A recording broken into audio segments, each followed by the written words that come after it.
on behalf of the College of Science, I welcome all of you. But I also wanted to share some thoughts. So even though we are the most advanced country in the world, there's still food inequity, food insecurity in America, and that's hard to understand.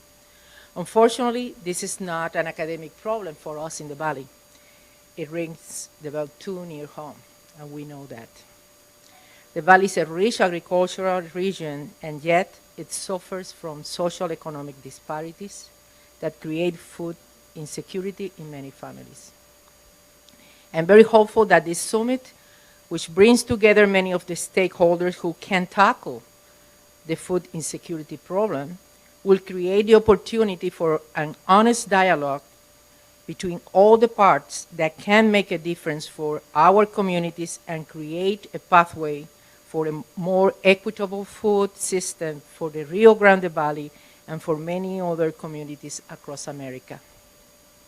This summit is perfectly aligned with the mission and vision of the College of Sciences and UTRGV, as it leverages the platform and wealth of our faculty, staff, students, and university to make sure that we include a diversity of voices and resources to address issues of health and well-being, sustainability, and success of our students and our communities.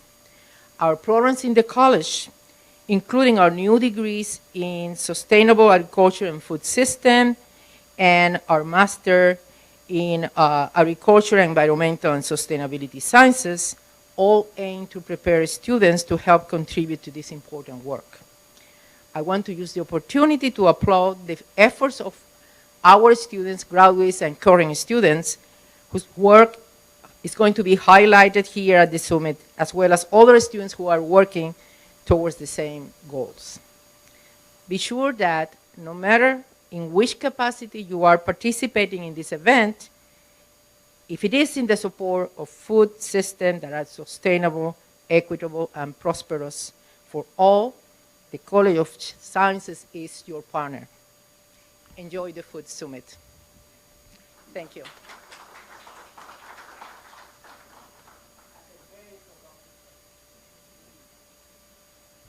Thank you, Dr. Nceta. Well, that was a great welcome. Thank you, Dr. Nceta.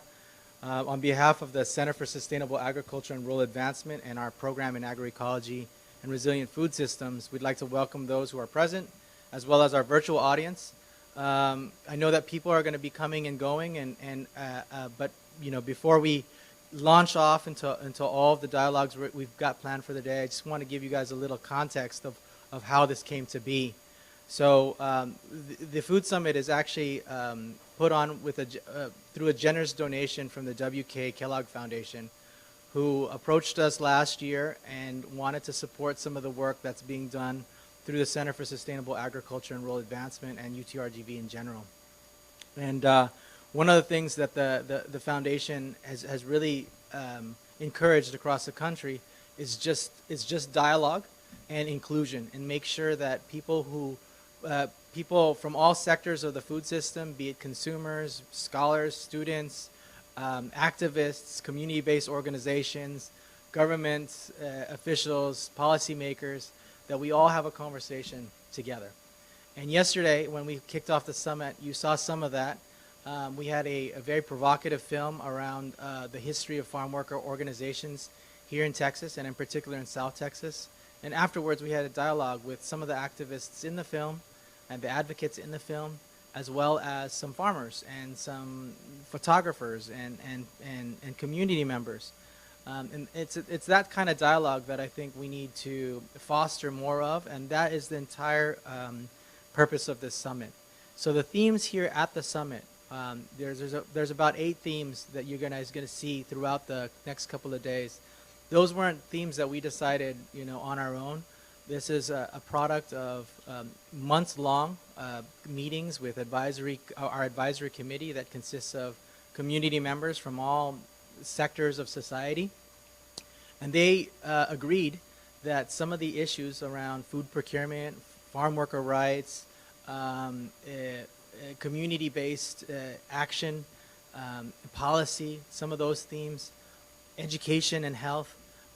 Those are the themes that are the most salient here in the Rio Grande Valley, and the ones that we can work on even just a little bit to make a huge difference for our public. And so those are the themes of the conference, and we've tried to draw from the wealth of our communities to really highlight some of the work that's being done there, and then of course bring to you those discussions in real time. I know we have an audience joining in, on the live stream, and they're both from the Valley and elsewhere. So really one of the things that we wanted to do was just really show the wealth of the Rio Grande Valley and elevate the efforts of everyone participating in the summit, and then, and basically show off what we're trying to do here on our own. So in that spirit, I will welcome you guys to participate in the best capacity you can. I think there's going to be a lot of opportunity for audience participation. So make sure that you engage as best you can. We have several breaks that include a lot of good food, a lot of dialogue with chefs from today, tomorrow.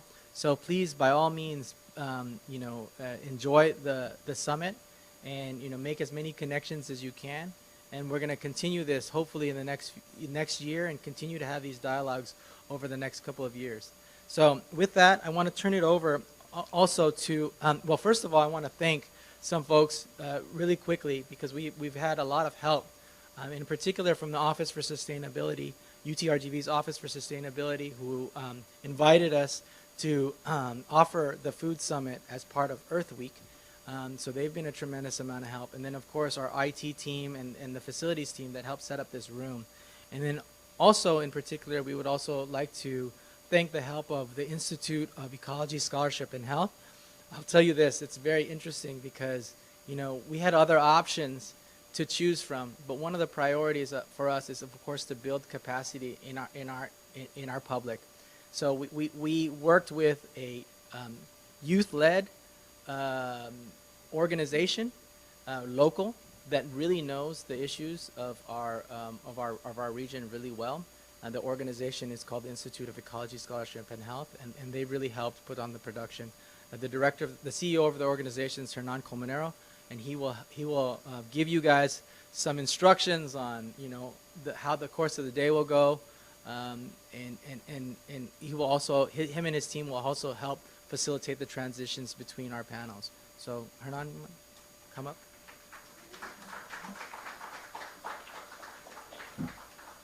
Hey, good morning, everyone. Like Alex alluded to, I'm the CEO of the Institute for Ecology, Scholarship, and Health, and I just want to give you some updates on how the day is going to turn out, right? So, the nature of the panels are going to be as follows. We're going to start off with a From Farm to Plate panel, which will ensue shortly after a brief short film we're going to show from Food 2050.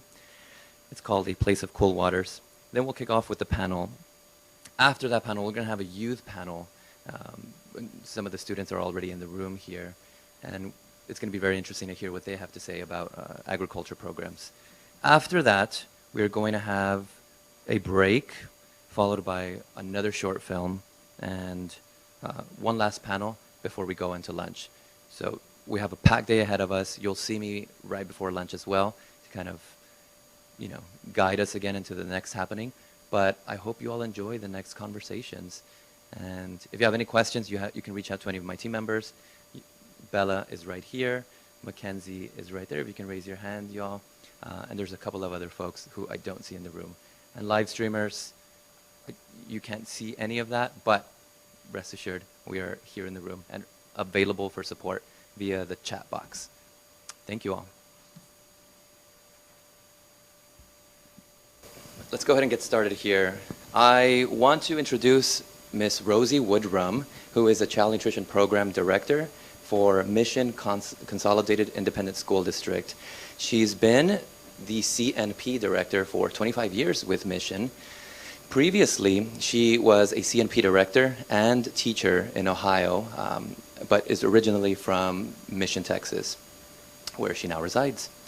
Kate Shearer is the Director of Sustainability at Sodexo and Corporate Social Responsibility, I should add. Director of Sustainability and Corporate Social Responsibility. 3 times. Yes, a lot of S's. She is responsible for incorporating Sodexo's Better Tomorrow 2025 program into the business and working with university partners. She joined Sodexo in 2012 after earning her master's degree in public administration in environment and energy policy and management from Columbia University. Kate spent 4 years in Sydney, Australia, training small producers in sustainable agriculture, and began her career with the Rainforest Alliance, connecting corporate supply chains with sustainable farmers and forest communities. So my first question will be to you, Kate, if you don't mind. What is Sodexo's sustainability plans, and how does food, or sustainability goals, and how does food play a role in that? Maybe you can tell us. Yeah. So if you're not familiar with Sodexo, many are not, we are a food services and facilities management company.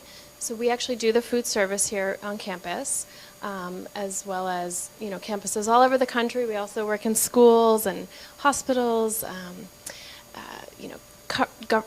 corporate buildings, etc. And so food is our business, and we want to be in business for a very long time. And we can't do that if we're not taking care of the resources that we rely on, right? So we know that to have sustainable business, you have to be thinking about, the people in your community that we rely on to provide that food service, to be our customers. We need to shepherd and take care of the agricultural communities that are our supply chain. And so, this is really core to our ability to continue being in communities into the future. And so we have our Better Tomorrow 2025 roadmap, which looks at all of those roles we play. We are employees, we are, we have clients, we are also just part of we're a global corporate citizen. And in those roles, we have impacts on people, on communities, on the environment. And so we've mapped out, how we want to show up in those roles and to have the right positive impact. So it's things like, thinking about the climate, promoting sustainability, supplier diversity, sustainable supply chains, wellness, all the things we're going to be talking about today. Yeah, so you play a super interesting role because you are the point where most consumers get their food. The consumers who are eating from an institution, right? Be they public schools, other private institutions, et cetera, right? So it's interesting that you're plotting out all of the impacts that you can have along the food system from growers up to consumers and trying to make a positive impact there. And so what kinds of things are you measuring along the way that would, maybe just give us one or two examples, since Sure. it seems like a huge endeavor, right? Give us one or two examples of what it is you're measuring. I mean, we're definitely measuring our purchases from the community. So, one of those things is how much we're purchasing from diverse small businesses, local businesses and producers. But we're also measuring, what are the carbon emissions of the food that we're serving? And, how are we thinking about offering options that are lower in their carbon footprint, so more plant-based, which, people want because it's healthy for them and supports local ag. So those are a couple examples. Yeah, thank you. Yeah, which is important, right? We're talking about environmental health on one aspect with carbon emissions, but on the other end of the spectrum, we're also talking about human health, which is obviously super important, right, for our own well-being. So thank you. Rosie, I want to move on to you. Tell me a little bit about Mission Consolidated Independent School District's local procurement practices. We won't get into the challenges just yet, but I know you've done a great job of, buying from local farmers. So tell us a little bit about that and what the sort of support you get from the leadership. We have great support from our leadership. We are partnering with some local farmers. We have contacted several of them. We have purchased specific things that we can't get from the regular distributors. There are certain things we want to introduce the children to, such as carrots with the greenery on them. We want the tops so that instead of them always being cleaned and packaged and already cut up. So we wanted the children to see something fresh. The same for the grapefruits and the oranges. We post the boxes, the cases that they come in, so the children can see that they were grown in Mission, that they were grown in Edinburgh, that they were grown locally, so that they can become familiar with what's going on in our community. Watermelons. We try to get our watermelons local also. A lot of children are familiar with a lot of our agriculture because they work in the fields, but there's a great number of children that have never seen those vegetables fresh. They have never seen what they look like. They have never actually touched them with dirt on them. And so it's rewarding to be able to work with the local farmers and to be able to get some of the things that we'd like. Like you said, there are challenges, but we're making progress. Yeah, thank you for that. And so you pointed out so many good points that I kind of want to take a step back and provide some more context for viewers that are not familiar with the Rio Grande Valley where we're located. The Rio Grande Valley is comprised of 4 counties. That's Hidalgo, Star, Willacy, and Cameron County. And this is a historically agriculture-rich area.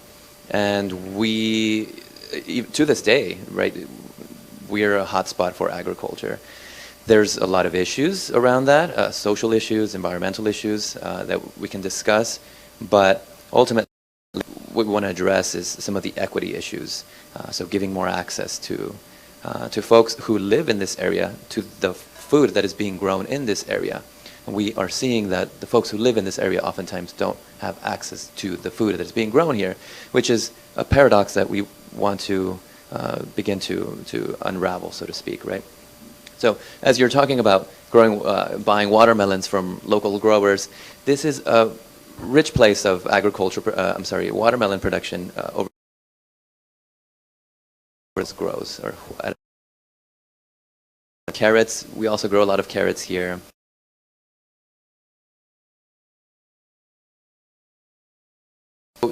Interesting to realize that we are growing so much here in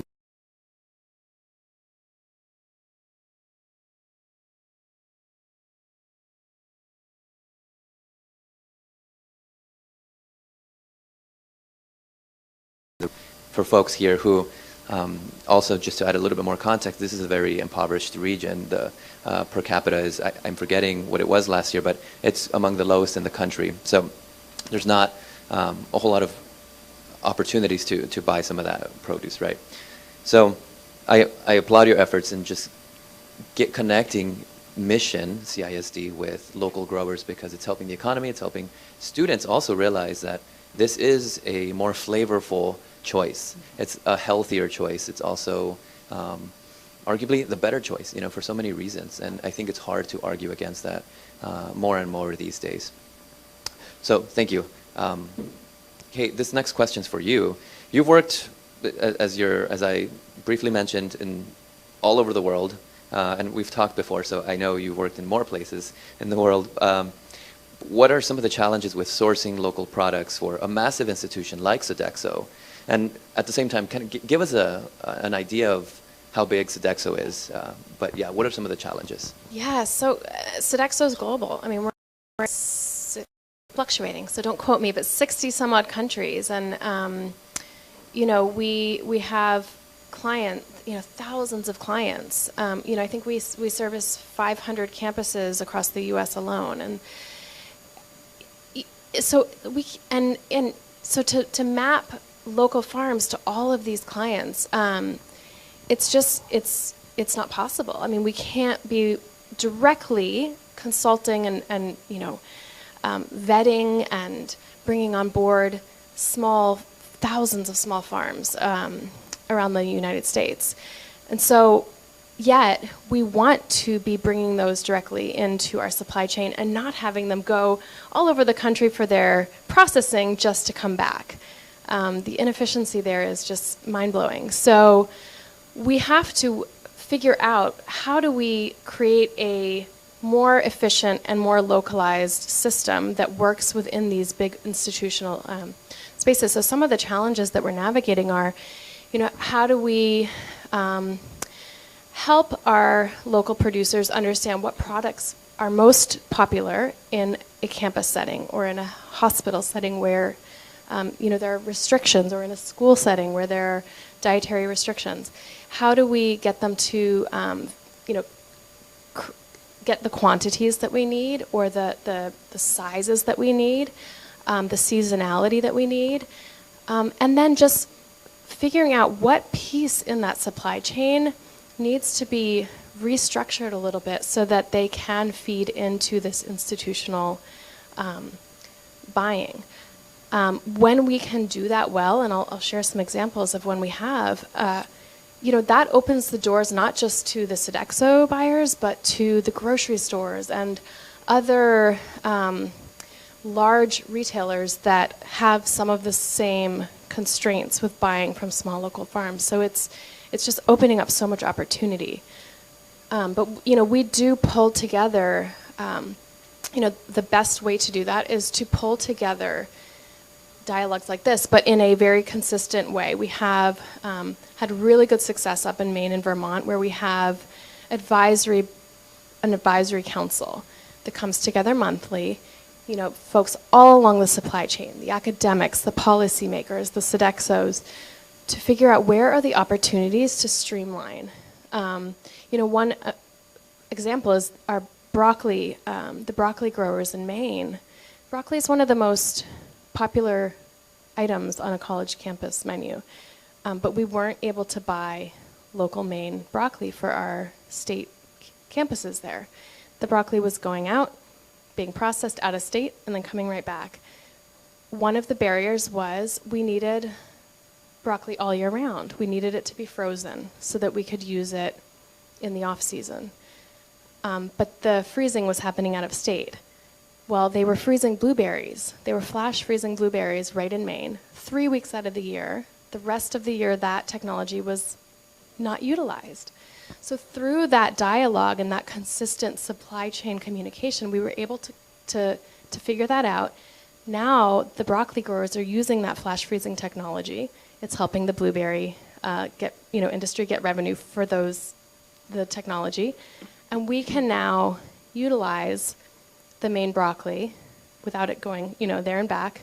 And now the grocery stores are starting to stock it. So it's just been this amplifying effect just by bringing people together into one conversation to figure out where the hang-ups are. Yeah, I'm so glad you brought that up. So there's so many good points you brought up. I was writing them down because I knew I'd forget. So first of all, it starts with education, right? Educating everyone along the supply chain, including growers and consumers, but specifically you mentioned educating growers to what the demand is going to be so that the supply more closely meets that demand, right? And Sodexo, or companies like Sodexo, have a fairly good grasp of that, I imagine, right? You're kind of in business year after year, you know what's popular, what isn't. So that's a big piece. Capacity building for folks. Let's give the example of growers again. Growers who may want to scale up their farms to meet a wholesale market, or the demands of a wholesale market. So that capacity building needs to be part of this equation as well. Dialogue, incessant dialogue, because that is how we're going to make this equitable across the board, but also find those opportunities that you just mentioned, which leads me to my last point, and really the crux of all of this. Because we're encountering an infrastructure problem here in the Rio Grande Valley too. In fact, Dr. Rosales leads a Equitable Food Systems Advisory Committee, also with diverse stakeholders, and we meet monthly, and we're trying to have the same dialogues. It's fairly new, it's just under a year old, but already this summit is a byproduct of those conversations. Like, hey, what are some of the issues in sourcing locally, et cetera? So infrastructure, and I love that example you gave, because it's so, sometimes these solutions are in our faces, and yet unless we have that dialogue, we won't know that these opportunities exist for us. We won't know that there's all of this physical economic capital and social capital available that we can leverage, and the willpower and I guess the interest, right? How do we know who's interested if we're not actually engaging folks at the table and having that conversation? So that's amazing that you were able to achieve those kinds of things. This next question is for you, Rosie. You're doing amazing work with your child nutrition program. Again, buying from local farmers, and you're doing a significant amount of scratch cooking. I've been to your central kitchen. It's amazing, and I mean, I just caught a brief look. I didn't get the whole tour, but it's pretty amazing. What challenges have you had in sourcing from local farmers, just across the? What are some of the challenges? Wow, where do I begin? There are many challenges, and the more we partnered up with farmers, the more we learned. The first two farmers we partnered up were actually females, which I thought was awesome. We did get a chance to meet with them and say, what are you growing, and can you grow this much? So we were able to reserve some of the crops that they were growing. But the problem was there's the weather. Mother Nature decides what's going to happen. Sometimes we would get the product, sometimes we wouldn't. There was issues with quantities. When we ordered for 15,000 servings. And so sometimes it was hard for those smaller farmers to be able to produce those. So we worked with them as much as we could, and then we would just purchase what they had and go on to the next farmer. I found in talking to some of the bigger farmers, my question to them was, can you produce this much produce, box it for me, and deliver it to me? And the answer to all those was no. Excuse me. First, the thing I found was that farmers do not have the equipment they need to wash the produce, to pack the produce, to sort the produce, and to deliver the produce. If in the child nutrition program, we have to meet a certain serving size per child. That's a requirement by TDA. And so if the produce is not in a uniform size, let's say an orange or a grapefruit or an, I was going to say apples, but there are no apples there, then it's hard to measure that we're meeting that requirement and serving the child the correct amount that he needs. So we decided, well, we'll buy it anyway, and then we'll sort it ourselves, which then becomes a labor-intense effort. We have to wash it ourselves because they have no means of washing it. Even with delivery, we found that if we wanted local produce, we had to go pick it up. And so when you're picking up that much produce, it might take 2 or 3 of my delivery trucks, where it might have taken just one semi. When we get our produce commercially, of course, it's delivered in a semi, and the semi is full. And everything is pre-packed. Everything is washed. Everything is portion uniform in size. And everything is almost ready to go. Of course, we buy fresh romaine, and we still have to process that. But those are the biggest challenges is just the weather. Will they be able to produce? The amount, the packing, the sanitation, and all those things that are required by our health department and our education department to make sure that we are meeting the needs of the children. So the farmers are willing, and we're more than willing, but those challenges are very hard to overcome.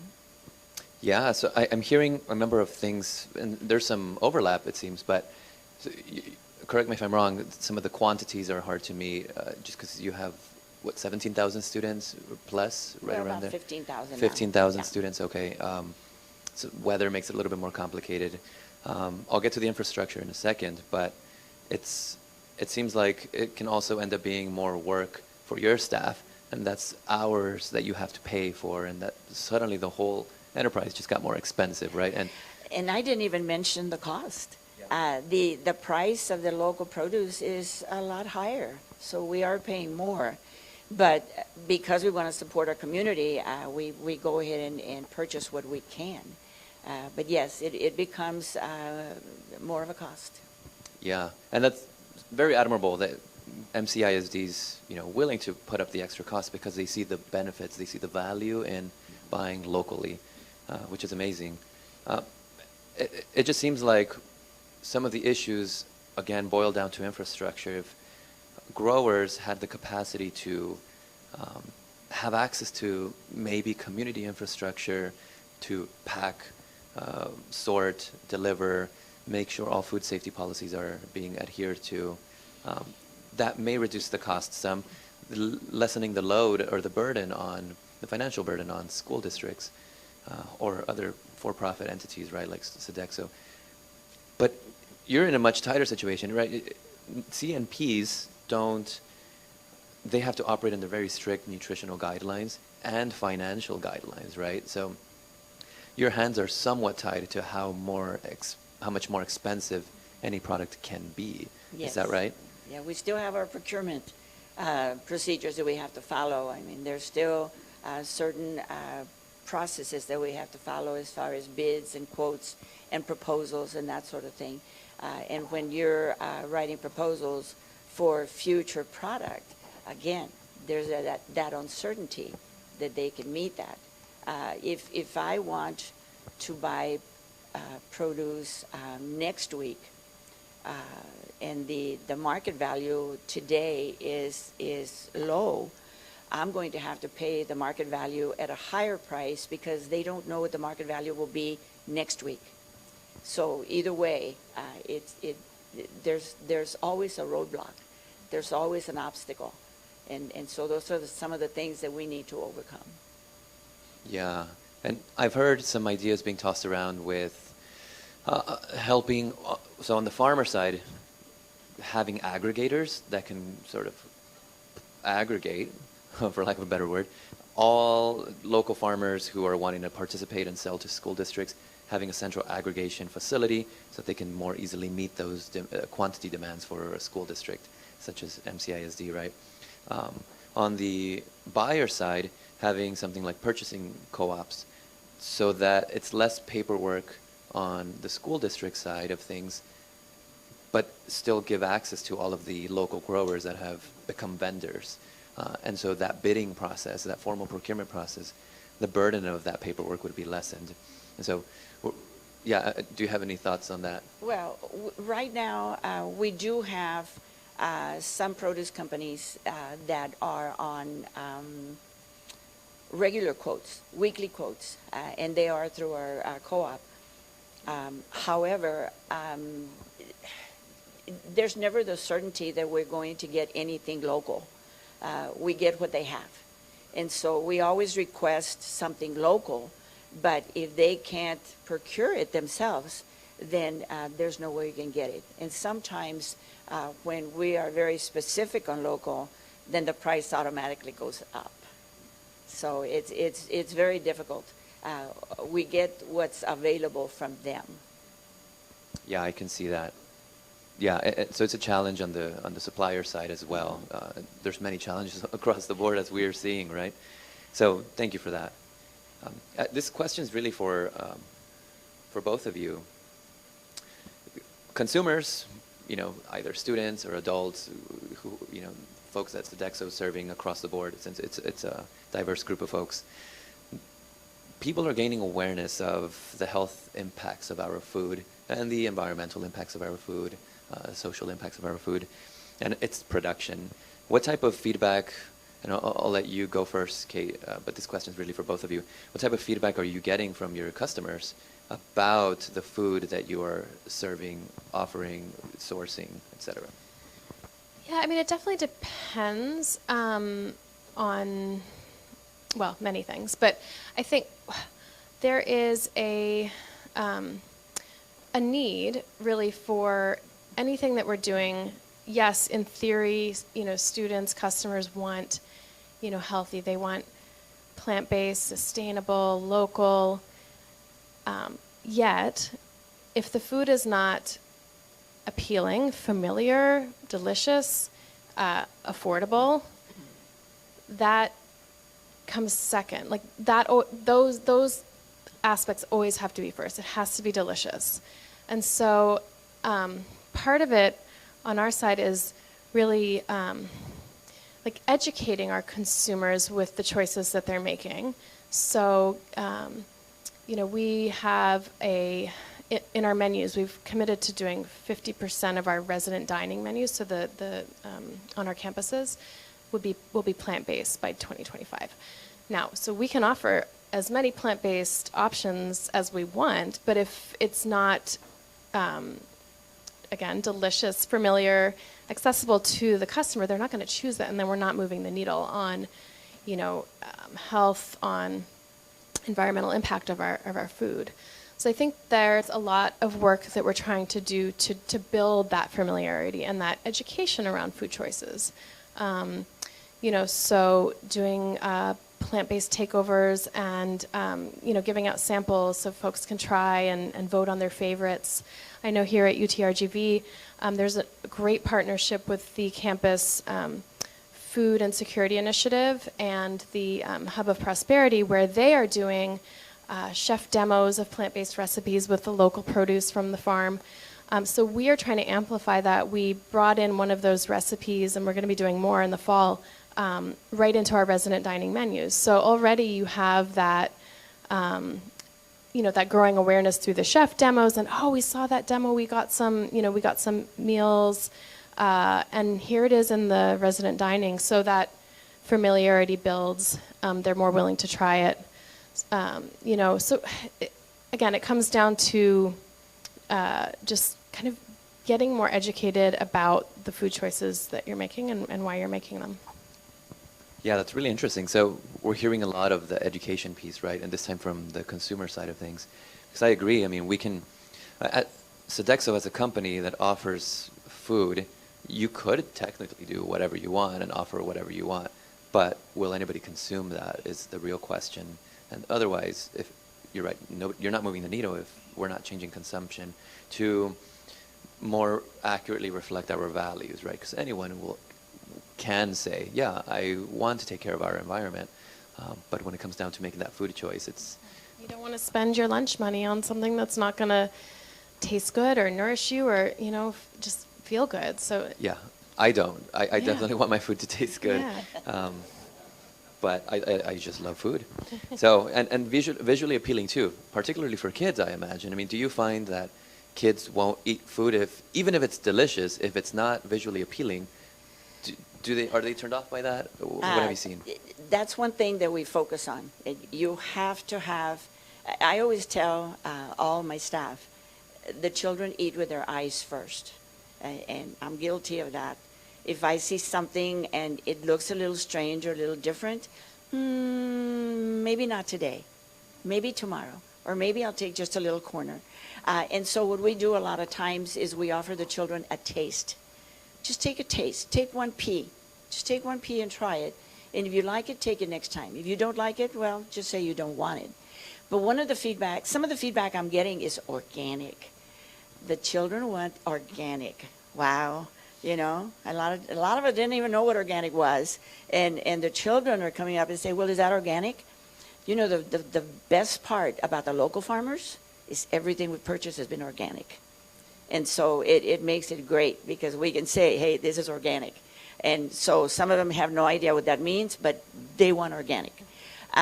We offer all our children a choice of salads every day, from kindergarten up to seniors. And the children are eating the salads. And we have learned to substitute dressing with fruit. And so sometimes we put strawberries and pineapple and blueberries, raspberries, things like that into our salads so that the children don't bother with the dressing. They're okay with just having the fruit and the vegetables. So one of the other things I hear the children is, are we having more fresh fruit? Are we having more watermelon? And when we offer the fresh fruit on the menu, we try to make it as colorful as possible.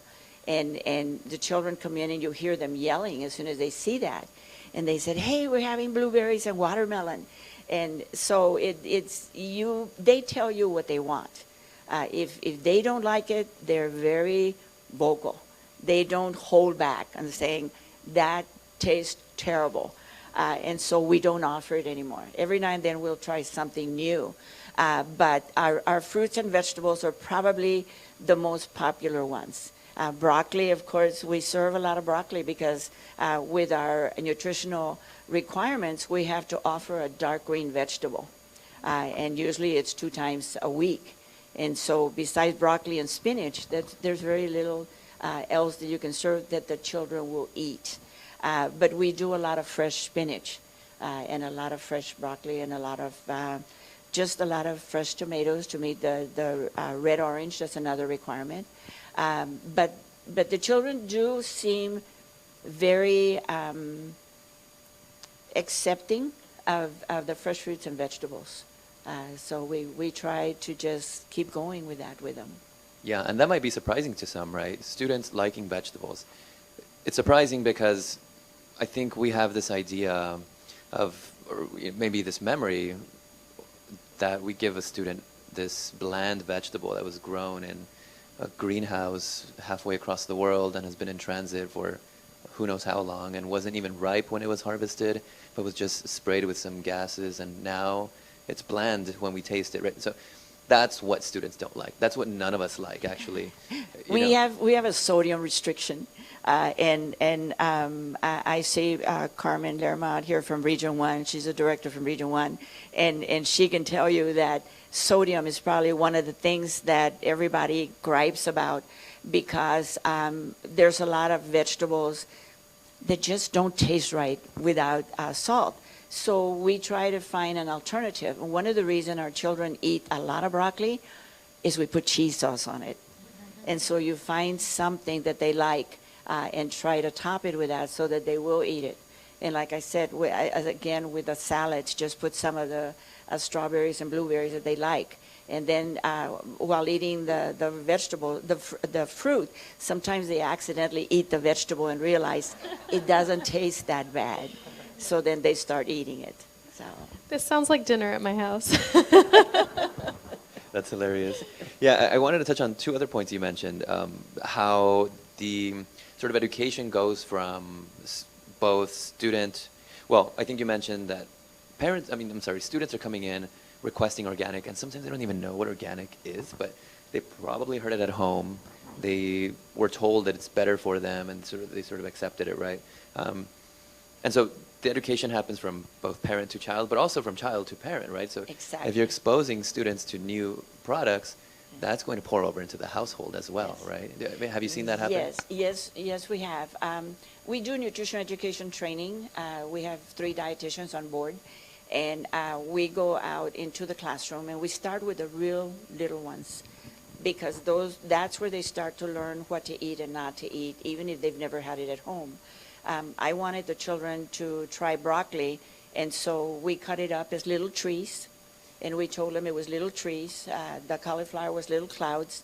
And then I took the stem of the broccoli and I sliced it thin, and it looked like weird little space people. But we told the children to taste that. They didn't want the trees, but they were willing to taste, we call them ninja turtles. And we said they were willing to try the ninja turtles with a little bit of dressing. At the end of my presentation, one of the little boys came up to me and said, "Can I take the rest with me?" And I was more than glad to give it all to him. Well, his mother called. And he says, "My son wants me to go to the grocery store and buy him ninja turtles." And she says, "I don't know what that is." And when I told her it was broccoli, she said, "No way. No way." She says, "My kid will never eat broccoli." I said, "He took all that was left over at the end of this presentation." So the parents do learn from the children also. We introduced, one of our local farmers introduced us to Romanesco. She could not give us enough Romanesco. And for those of you that don't know what that is, it's a cross between a broccoli and a cauliflower. And we introduced them to the children. We let them taste it, and we gave them one to take home. And the parents were all calling saying, "What is this?" And after they tried it, they said it wasn't bad. Add a little butter to it. They said it wasn't bad. No, just eat it like that. But the parents are learning.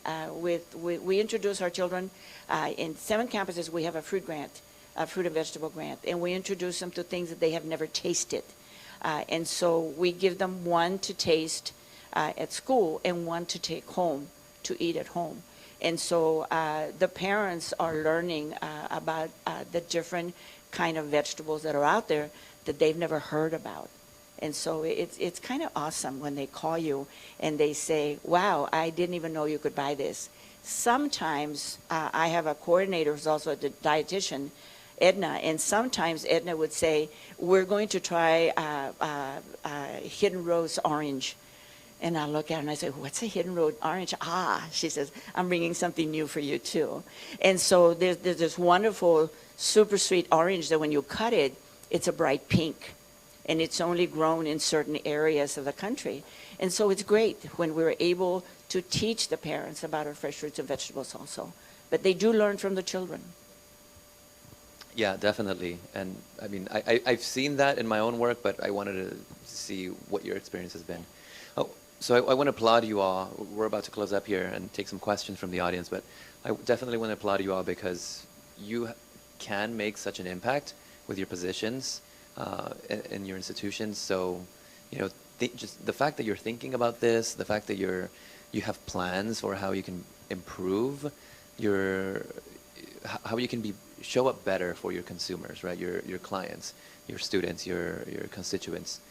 That just, it means that you care, right? And you know that says a lot.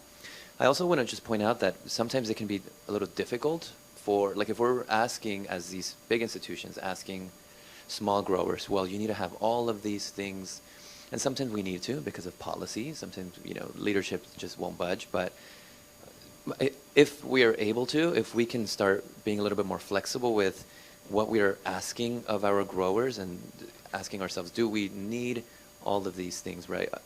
Organic certified is one of those things that come to mind, right? Many growers here in the Valley are growing organically, but they're not certified organic. That costs money to do every year. It costs extra work on behalf of the grower. And so it's a financial burden as well as a paperwork burden or administrative burden. And so is that necessary? Sometimes it is, right? Are some of our GAP food safety certifications necessary? Sometimes it is, but it's important to ask ourselves those questions, right? What are we asking of our growers, and is it always necessary? And seeing how we can be flexible with that to also meet them where they're at, right? Because we're asking a lot of our growers. And I think one thing when it's important to a client, you know, say they have a organic requirement, you know, what can we do to give a producer where we're asking them to make some transition, the assurance that we're going to be there to buy that product, right? We're going to make that a financially viable change for them, so that it's not just the demand planning together, it's also like purchasing commitments back to them so that they can feel secure in making those expensive, cumbersome shifts. We also have some of our farmers that have told us that they have commitments with other entities that they know will take the product regardless of whether it's sorted or what size or the appearance. So they can profit more from other entities at some point. But even then, they choose MCISD because they see the value in serving their own communities. Yes, yeah? yes. Yeah, that's awesome. Thank you all very much. We have some time, a few minutes for questions. Do we have? Oh, we have. Okay. Okay, gotcha. Okay, well, we're ready for questions. So. I have a burning question. You have a burning question. A few years ago, I went around and talked to some of the owners of small produce wholesalers, and they were feeling frustrated because they felt that they could get produce that was more fresh, more everything, than the big wholesalers. They knew how to source something that wasn't being grown in the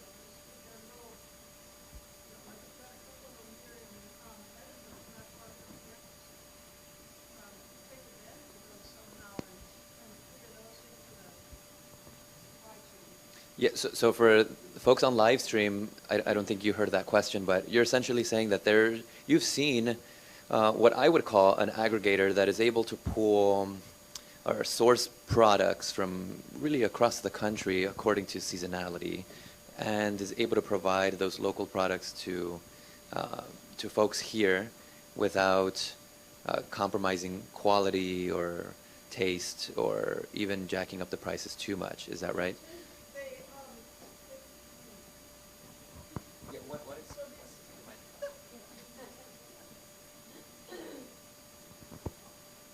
I didn't mean to do this, y'all, sorry. So what these smaller produce providers are doing here locally is they're tending to base their supply on regional production. So the Colorado, I mean, it's far away from us, we feel, but it's a lot closer than Maine, for example. So they're looking at things regionally and just trying to find things that if they're not produced here in the valley, or if the crop isn't coming in here in the valley, then they'll go a little bit further away, as far away as California, for example, to keep a supply of broccoli, for example, coming in. And so they were feeling frustrated because they can't compete with larger wholesale aggregate operations that guarantee, for example, to big supermarkets, well, we're going to give you, X tons of broccoli per week. I don't know. So I don't know if there's a way to figure those people in, because their frustration was, look, we have better produce, but we can't get it into the supply chain and out to the public the way these big industrial style operations can do. Yeah, that's part of the challenge, right? I mean, how do we? There isn't an existing infrastructure system to get locally grown products into our local institutions. It's, as we are seeing, it's extremely difficult. And I think in a way that's where a institutional buyer like a school district or a Sodexo has slightly more opportunity than maybe like one of your grocery chains or the restaurant brands, where they have to have, well, at least especially with the restaurants, they have to have the same menu everywhere.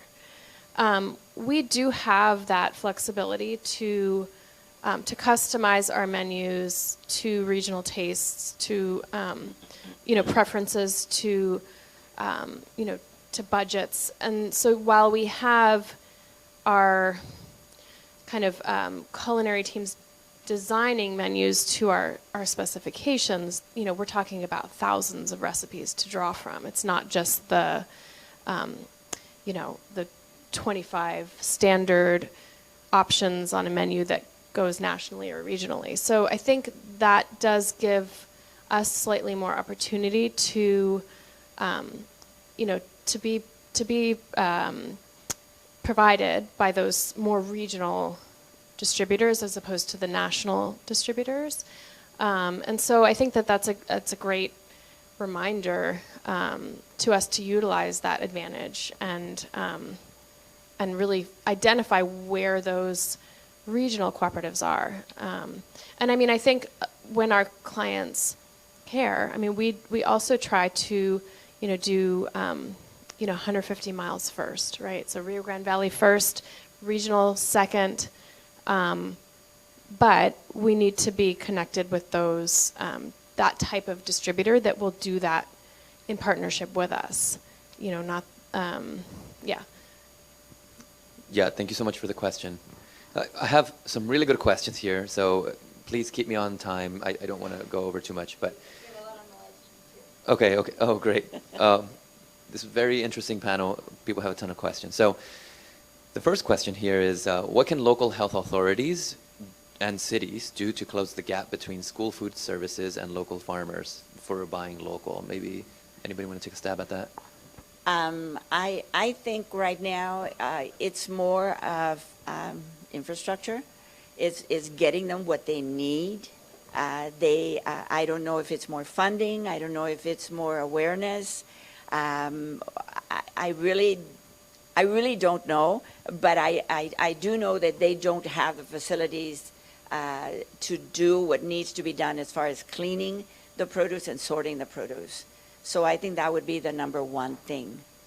And I think additionally, those are the same issues for us, and probably like the food safety, the rigor and the requirements to demonstrate that they meet the food safety requirements that we have to have in place. I mean, we can't put at risk our students, but that can be a barrier for those small producers. So if there's opportunities to to kind of amalgamate those processes or help fund them, right? Yeah, that's where my mind went to first, right? The food safety, just because I was a grower for a couple of years, and food safety is a pain in the neck, Number but it one. needs to happen, right?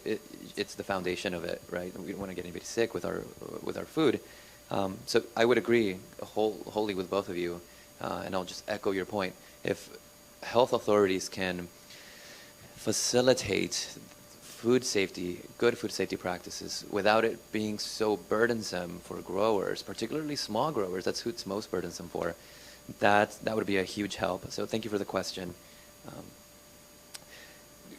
Can you talk about any efforts related to food waste? This is for either one of you. Wow. Food waste is always an issue. I think one of the things that a lot of people don't understand is that we have certain guidelines that we have to meet. There has to be a certain portion of everything that has to be served. It might be half a cup of peas. It might be a full cup of noodles. Everything has to meet a specific nutritional guideline. And so sometimes we have children that say, this isn't enough. The tray looks empty, but yet they have leftover food. It's always more than enough. I've eaten the same tray many times, and sometimes I struggle because I don't want to throw it away. You can tell, and so it's difficult. And so we do have waste because of the serving size requirements with some of our smaller kids. Now, if it's Oriental food we're serving with broccoli and carrots, even I am a clean plater. There is nothing left on anybody's plate, and there's no food waste. But it's hard to estimate when you have 2,000 kids at a high school and you're preparing food. You have no idea how many children are going to eat. And so you have to prepare it. You don't have time to say, well, we ran out, let me cook some more spaghetti. Doesn't help. It doesn't work that way. And so once it's cooked, it's heated, you have no choice but to throw it away. And if the children decided that somebody said we're having a Whataburger as soon as we get out of school, I'm going to leave room. And so there's a lot of different reasons, but there are reasons that are inevitable. We don't throw away food out of want. It's more of a necessity. We have no choice. The health department will tell you, this is already out of temperature. This has already been reheated once. This has already been served. This must now be discarded. So we have to follow all sorts of different guidelines, and that's where a lot of our food waste comes in. Trying to estimate exactly how many children will eat is hard. You had breakfast this morning, and you're going to have lunch, and you took reservations to who's going to eat. Some of those people will never show up, and so you have no choice. I will eat their food. I'm very hungry. And so that happens. We cannot eat the children's food. So it's regulations, and I would say that's the main reason. Well, and I think this is my absolute favorite topic because there's so much opportunity along the whole journey of food. I mean, we waste 40% of all the food that's produced in this country. And actually a lot of that happens at the farm because of what buyers are willing to buy, with the institutional buyers. They want this perfect spec, size, shape, color. And so, the more we can think about integrating, the ugly produce and the food into our production, the better, right? So it doesn't look ugly if it's in a soup, or So I think, encouraging our distributors to actually reserve those products and educate the culinarians on how to use them well. As you go towards the plate, you've got a lot of training that needs to happen in the kitchens, right? So we're asking, and we have, I just saw the scale in the kitchen at the campus here. We have our Lean Path program where we're weighing every single back of house food waste item to understand and inform how we can do better. So maybe we need to retrain someone on their knife skills because they're hacking off too much of the strawberry. Or maybe it's, something was not prepared right. It had too much salt and people didn't enjoy the taste. So a whole tray got thrown away. So, there are adjustments that you can make. But you're right. At the end of the day, the consumer is going to take what they think they're going to eat and they're going to throw away a lot of it. So then how can we keep it out of the landfill? Can we build on-site or commercial composting programs where we're then turning that back into full circle, sending that right back to the soil? Yeah, so, and measuring waste is incredibly difficult, as you probably know. Some aspects of the food chain, you can measure it a little bit easier, but how do you measure consumer? I mean, the only good sort of precise way I've seen is weighing students and used trays, right? So weighing whatever they're left behind. That's an incredibly resource-intensive practice just to get a little bit of data, and it may not even be as accurate as we'd like. But that's probably as good as we can get at this point. So getting a true picture of that is incredibly difficult. But yeah, so having that infrastructure in place to also take produce and compost it, like the system for that to happen without violating any policies that are set forth for the institution. And not to mention, oftentimes if it hasn't come to the, it's not on someone's plate, but there's still a full tray of wonderful surplus food. How can we divert that to the community? Yeah. Particularly on our campuses, a third of our students nationally are food insecure. So to be tossing away surplus food is it's criminal. So how can we partner with, campus pantries or, community pantries to get that food to feed people? Because composting is great, but ultimately it's still not utilizing all the nutrition. Yeah. We have to meet certain requirements with our produce. If we get strawberries and they are not of good quality, you have certain that are already bad, then we return everything. But there are times that the produce company will say, we don't want them back, you can go ahead and throw them. At that point, we have two choices. Instead of throwing them all away, we will then sort out all the good ones and use the good ones and throw away the bad ones. Or we call the food pantry and ask them if they would like to have them. So there are some things that we do pass on to the food pantry that might not meet the quality requirement for our students, but they do meet the quality requirements for households that are willing to take out the bad parts and that sort of thing. Oh, wow. Okay. Yeah. Again, you're under some very strict guidelines from the state, so it can be a little tricky to squeeze in some some practices that lead to less food waste. Yeah. So maybe we take this one last question, and this is a good one, unfortunately. We only have 5 minutes left. But so purchasing organic, we briefly talked about it, but the conversation has mostly been about buying local. How do either of you, communicate the fact that we're also looking out for our environment and we want things to be grown organically, even if we don't have that certificate, right? We want it to be done in a way that is not further harming our environment. Is that a difficult conversation to have? Is that a priority, or is it strictly local, no matter how it's grown, the priority? Organic equals more dollars. That's the bottom line. We can request quotes for organic, but it'll come in higher. And it's hard to justify with federal funds why you're buying organic that's going to cost you $5 more a pound as opposed to something that's $5 less and the quality seems fine. Environmental factors at that point don't take priority, unfortunately. And I think there's a lot of, I don't know what it is, popularity around organic, and it is a wonderful way to get sustainable food into the mainstream. But there's so many, I think there's just not a general, broader consumer understanding of sustainable agricultural practices and the different standards that can meet that. And, you know, equally, I think people often associate local with sustainable, and that's not always true.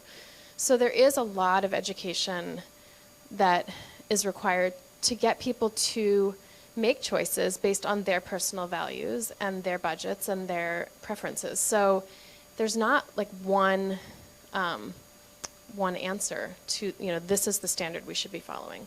And so, I mean, for us, we have the more flexibility to have that conversation with our clients, with our customers, to say, you know, what are the values that you know, want to invest your dollars in most, and how can we bring that to the plate? But it is challenging because I think it's a complex. Yeah, it's complex. Yeah, and getting into the nitty-gritty of this is local but not organic, it's very conventionally grown. That's such a nuanced conversation that is not the mainstream dialogue. It's definitely difficult. Thank you all so much. This was a very enlightening conversation. Thank you. Yeah, thank you for being here.